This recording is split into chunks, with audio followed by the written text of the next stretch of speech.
Welcome back to Topher's Garage, everyone. So we got our lift kit in from Rough Country. So we're actually gonna get to putting that on the Jeep. So let's dive into it. So here's what we got in. We got our lift springs. I went with 2.5-inch lift. In this box, we've got the hardware and the shocks, and we're gonna get to putting it on the Jeep. All right, so we're already a couple of steps into this process since we've got the jack stands, or the Jeep up on jack stands. We've got the wheels off. We've got the shocks, out already. But if you were doing this lift kit from kind of scratch, that's what you do first. You jack it up, pick a side you want to start at. I'm starting at the back. Get it up on jack stands, get the shocks out, and then we'll get to taking the U-bolts off and getting the axle free. And then we'll get the old springs out and put the new springs back in.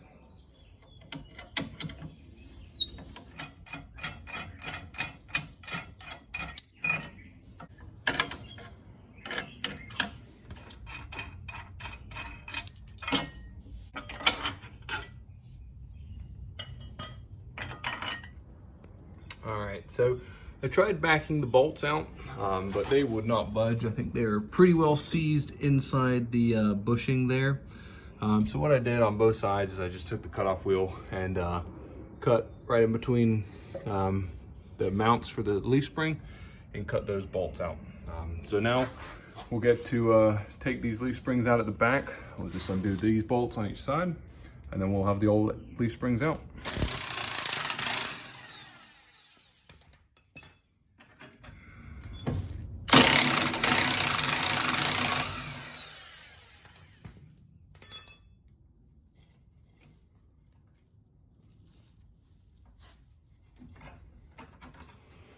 All right, so I've pulled the rear axle back out.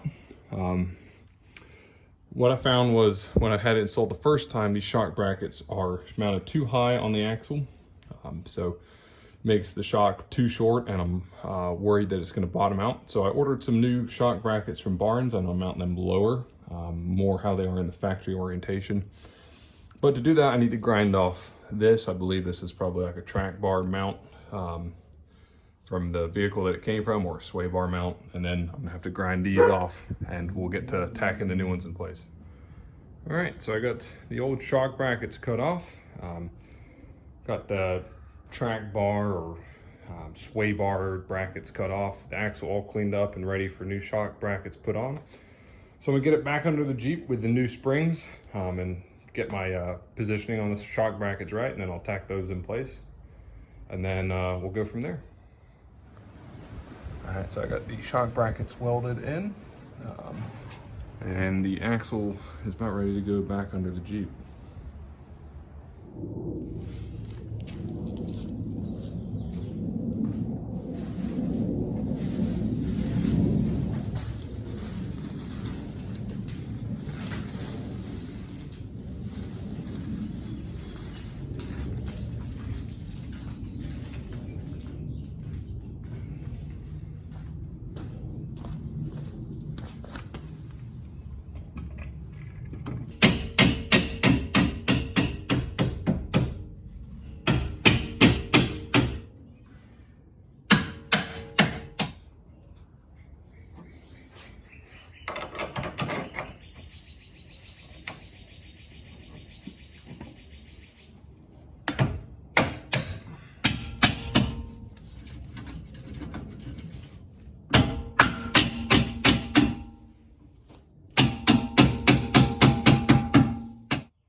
right, so I didn't record the end of the video, but basically I got the lift kit all installed. So we got 2.5 inches up front and 2.5 inches in the rear. I also do want to just let everyone know I did have to do a transfer case drop to get the vibration to go away. And kind of in other news, I actually had to take the axles back out, the Ford 8.8 and the Dana 30. So I'm back on the stock axles. The reason being is the gearing for the axles, the rear was a 410, and I believe that the Dana 30 up front was 410s also. But come to find out, it was actually 355 gears. So obviously that's not going to work.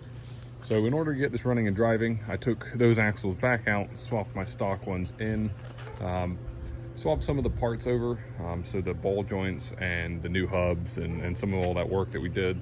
So it's back on the stock axles, but it's running and driving. We've got the lift in, it's looking good. So I appreciate you guys checking out the video. If you like it, please like and subscribe, and we'll see you in the next one.